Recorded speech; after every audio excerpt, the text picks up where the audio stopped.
Haleluya, haleluya. Shalom, saudara-saudariku seiman. Hari ini tampil kembali ya untuk memberkati kita semua ya. Jadi buka langsung firman-Nya, yaitu di Yohanes 15 ayat 5. Ini memang kita ya, kalau kita hidup dengan catatan ya, point of view-nya kita tahu tentang Tuhan Yesus atau kita mengenal Tuhan Yesus. Ini dua poin ini berbeda ya. Jadi saudara seimanku ini termasuk saya sendiri, kalau tahu itu ya, intinya adalah kita hanya sekedar tahu ya. Contoh konkretnya, saya tahu presiden sekarang saya yang namanya Bapak siapa? Prabowo. Tahu doang. Tapi ada yang disebut mengenal. Jadi kalau tahu doang, intinya ya saya tahu nama Prabowo sebagai Presiden Republik Indonesia. Tapi kalau mengenal, jadi bukan asal tahu aja.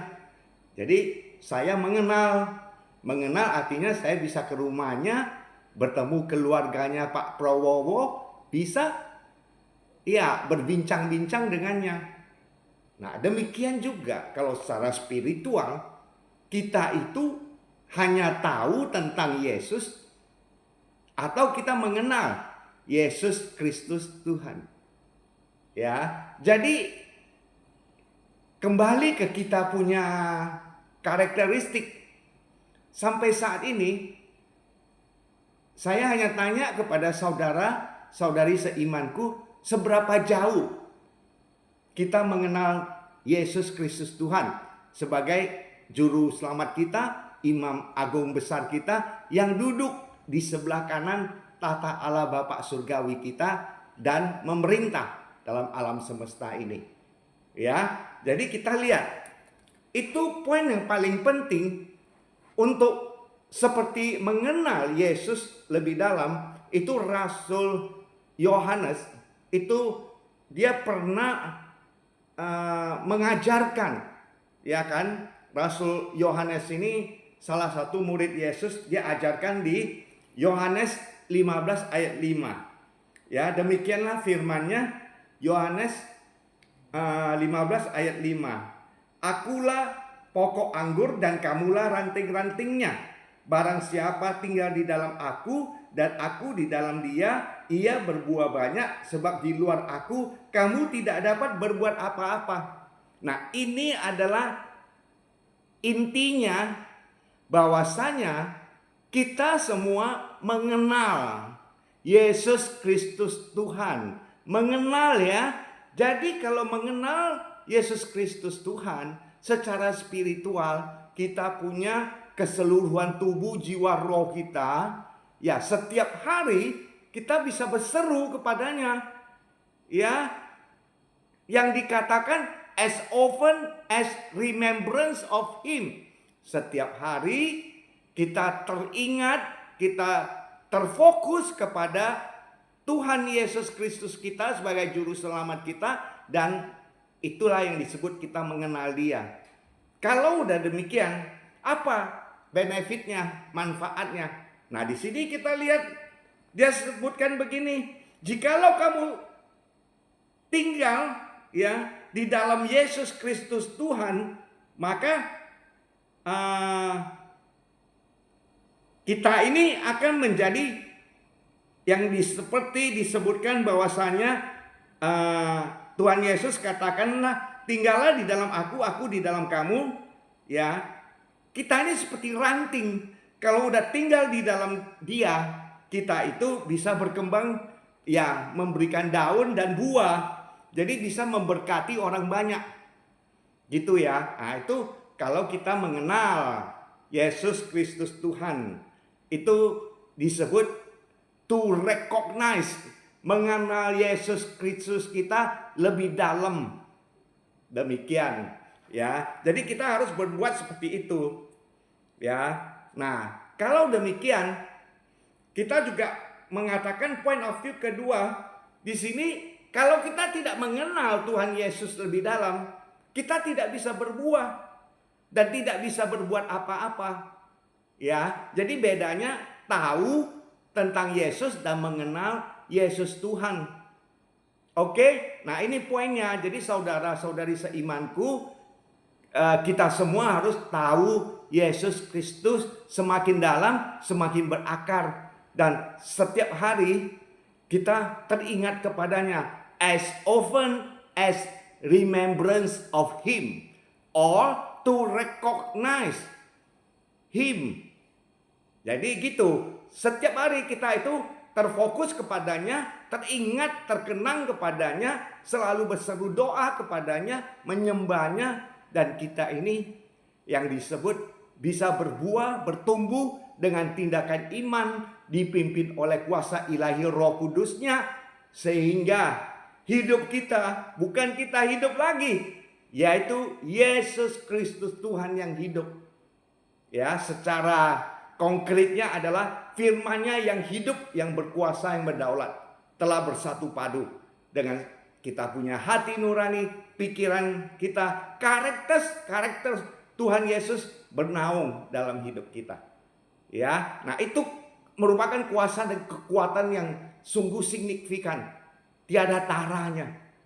Ya, banyak orang ingin mencari hal itu. Ya, tapi harus melalui proses dulu.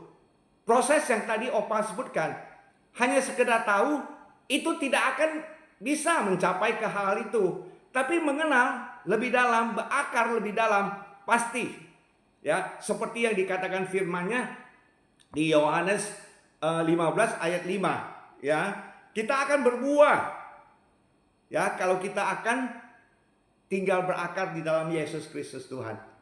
Oke, nah kita lihat lagi yang lain ya. Disebutkan di sini bahwasanya firman-Nya adalah kalau kita sudah hidup berakar ya, dan kita membangun dalam Yesus Kristus Tuhan, kita harus menjalankan hal ini. Ya, bahwasanya hal ini harus benar-benar kita terapkan. Kalau kita tidak terapkan, ya kita katakan ya Yohanes 15 ayat 5 itu tidak bisa bermanfaat atau tidak bisa berfungsi. Ya, di sini dikatakan di 1 Peter 3 ya, 1 Peter 3 itu ada yang disebutkan ayatnya itu kasih dan damai. Nah, di sini 1 Peter 3 ayat 10. Siapa yang mau mencintai hidup, ya kita semua ya, dan mau melihat hari-hari baik, kita semua ya, kita harus menjaga lidahnya terhadap yang jahat. Jadi lidah ini ya, kalau kita ingin berbuat, menikmati ya hidup yang baik, kemudian kita bisa bersatu padu ya dengan keluarga besar kita, dengan saudara-saudari seiman kita harus menjaga lidah ini supaya tidak selalu ingin menghakimi. Ya, kalau menghakimi ataupun suka mengadakan judgment itu tidak baik.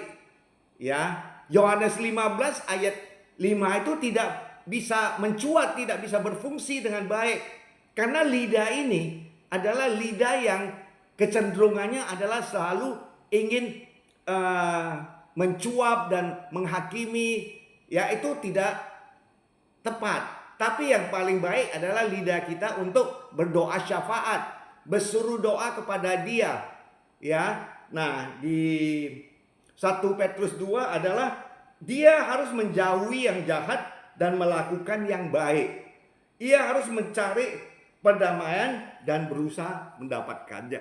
Jadi 1 Petrus 3 ayat 10 11 sudah nyata-nyata bahwa real. Dikatakan 1 Petrus 3 ayat 11, ia harus menjauhi yang jahat dan melakukan yang baik.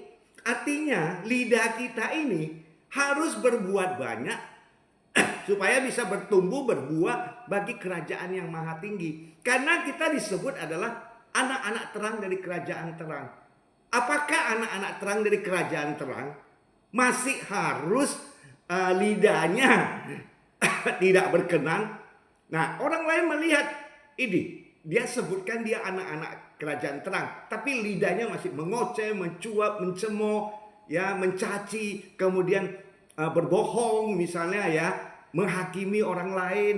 Nah, itu bukan mencerminkan anak-anak kerajaan terang. Sinar kemuliaan Tuhan Yesus tidak bisa memimpin kita karena bertentangan dengan karakter-karakter Tuhan Yesus. Ya, pengertian di 1 Petrus 3 ayat 11 itu demikian. Nah, 1 Petrus 3 ayat 12 berkata demikian. Sebab mata Tuhan tertuju kepada orang-orang benar dan telinganya kepada permohonan mereka yang minta tolong.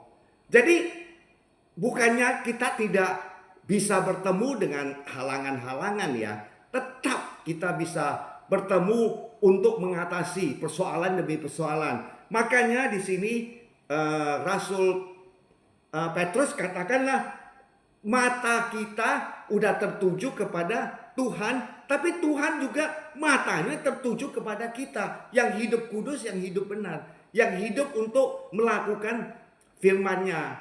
Jadi kalau demikian, sebab mata Tuhan tertuju kepada orang-orang benar dan telinganya juga kepada permohonan yang mereka minta tolong. Jadi telinga Tuhan Yesus tidak kurang panjang untuk kita berseru doa kepadanya, Dia mendengarkan. Ya, nah kalau kita konsentrasi di 1 Petrus 3 ayat 10, 11 dan 12 ini, makanya kita pasti iman kita bertumbuh, berbuah, dan kita terima berkat secara vertikal, mempunyai hubungan vertikal kepadanya, setiap hari berseru di dalam nama Yesus Kristus Tuhan, memperoleh berkat yang baik dan memberkati banyak orang. Ya, itu ya yang perlu dipahami. Ya, tapi apakah sampai di sini cukup? Tadi di Yohanes 15 ayat 5, ya, kita sudah tinggal di dalam Yesus. Yesus punya kuasa ilahi dari tempat maha tinggi tinggal di dalam kita. Nah, kita sudah bisa mempraktekkan 1 Petrus 3 ayat 10, 11, 12. Praktekkan ini. Ya, praktekkan dengan nyata. Dan kita akan mengalami hal yang nyata. Kalau kita tidak mempraktekkan, itu hanya teori belaka, sia-sia. Praktekkan ini. Contoh konkretnya, kalau orang lain, ya, di dalam pasar mereka adalah mockery atau pencemooh, kita tinggalkan. Walaupun itu teman loh, kita tinggalkan. Kenapa? Di 1 Petrus 3 ayat 10 sudah mengatakan jaga lidah. 1 Petrus 3 ayat 11 kita harus menjauhi yang jahat dan melakukan yang baik. Dan 1 Petrus 3 ayat 12, Tuhan Yesus senang melihat anak-anak terang dari kerajaan terang. Itu pasti kita hidup benar, hidup kudus. Tuhan Yesus mendengar apa permohonan doa kita. Ya, jadi kita harus ngomong ini ya. Bahasanya adalah I had, ya, following Jesus. Ya, no turning back. No turning back. Ya, I had to decided to follow Jesus. No turning back. No turning back. I had decided to follow Jesus.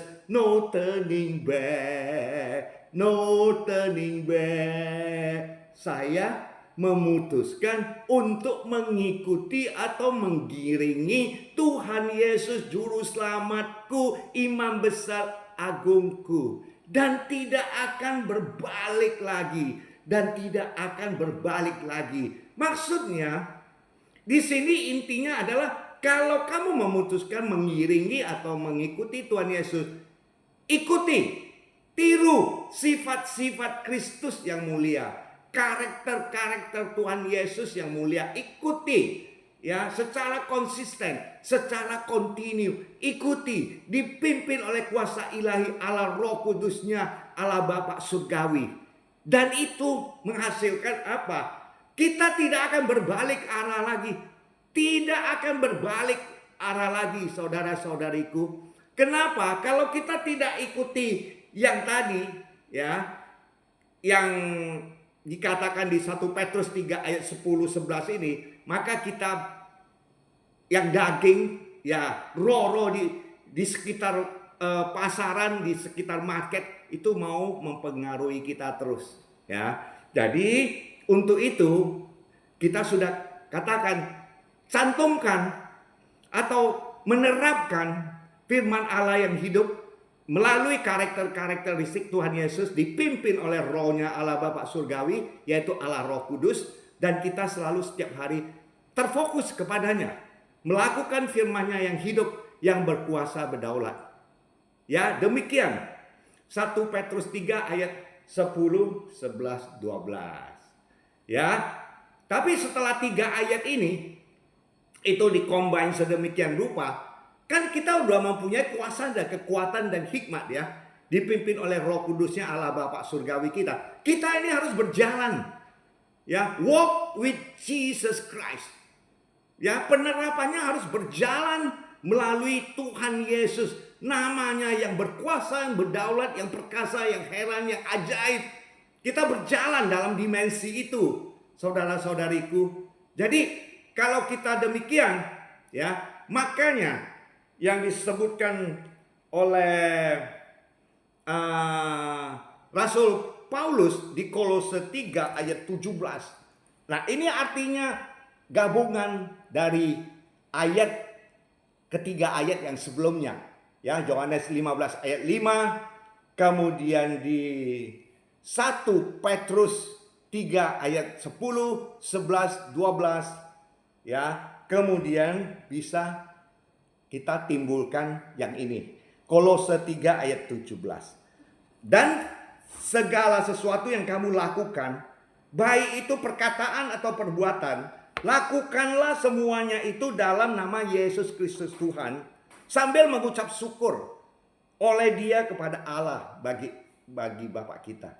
Ya, jadi artinya firman ini mengajarkan ke kita, Rasul Paulus ini mengajarkan jemaat-jemaatnya di Kolose. Ya, kita sudah intensif ya melakukan firman Allah, tapi yang ini selalu ya, baik itu perkataan maupun ucapan maupun kalimat, lakukanlah semuanya itu dalam nama Tuhan Yesus. Berarti intinya itu lakukan semuanya itu dipimpin oleh kuasa ilahi Allah Roh Kudus dalam nama Yesus, menerapkan karakteristik Tuhan Yesus agar menjadi real.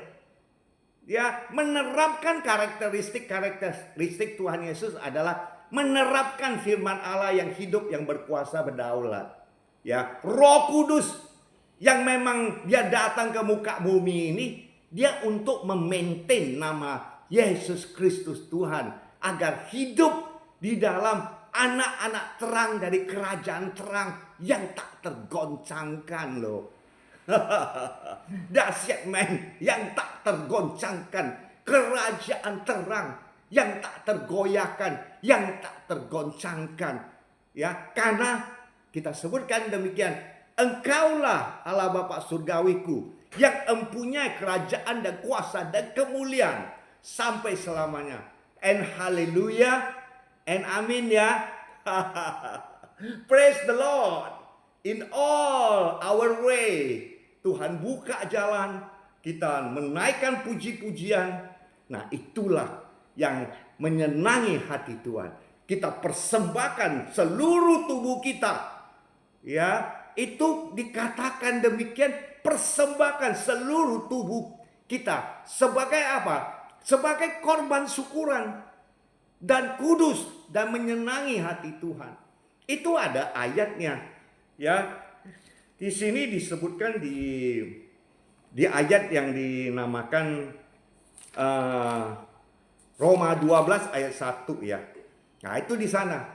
Ya kan? Tapi Opa bacakan versi Inggrisnya ya. Dia sebutkan Rasul Paulus mengajarkan kepada orang Roma. Dia sebutkan gini, therefore, oleh maka itu, I urge you, saya mendesak kalian semua jemaat yang ada di Roma, ya, bahwasanya di dalam kemurahan hati Tuhan, ya, itu di dalam kemurahan hati Tuhan, kuasa ilahi kemurahan hati Tuhan kan sudah penuh di kita. Hati kita itu lembut.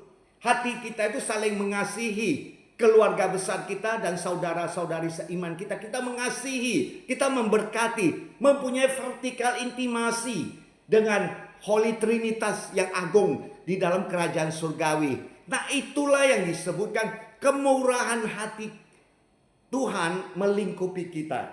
Nah, Rasul Paulus mengatakan, di dalam pandangan kemurahan hati Tuhan, bahwasanya para jemaat yang ada di Roma itu harus menawarkan atau mengoferkan atau mempresentasikan keseluruhan anggota tubuhnya, bahkan termasuk jiwa dan rohnya, harus persembahkan hal ini.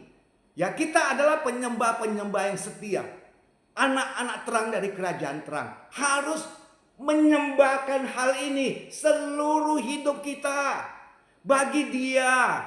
Ya, nah ini yang disebutkan korban syukuran yang menyenangi hati Tuhan, yang kudus, yang benar, yang mulia di hadapannya. Nah, itu dia. Kalau itu udah sampai ke tahap demikian, tapi yang real ya, jangan teori ya, yang real. Contohnya gimana? Contohnya, salah satu contohnya adalah kita berdoa syafaat. Kita berdoa untuk mereka-mereka yang hidup di pinggiran sungai, di sepanjang pinggiran sungai, atau di sepanjang pinggiran rel kereta api. Mereka orang-orang yang perlu dikasihi, orang-orang yang hidupnya tidak mampu tapi belum mengenal Yesus. Kita berdoa syafaat, ya Tuhan, curahkan kuasa ilahi-Mu yang signifikan, yang dahsyat melalui ilahi Roh Kudus-Mu. Jamah mereka agar mereka bertobat.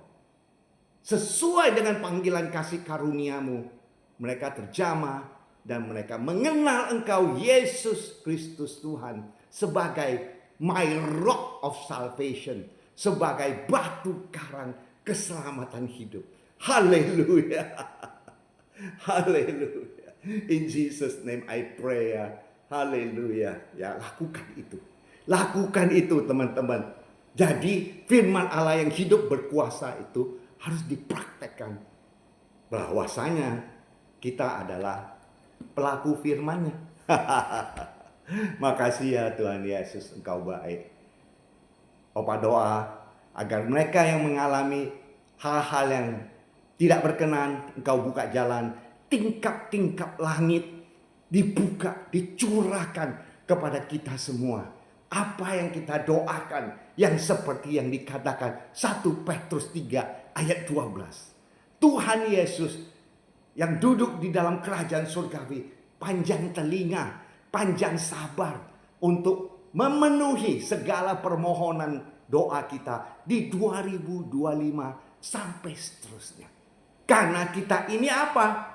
Karena kita ini adalah anak-anak terang dari kerajaan terang yang tak tergoncangkan, yang tak tergoyahkan sampai selama-lamanya. Haleluya. Praise the Lord ya. And amin ya.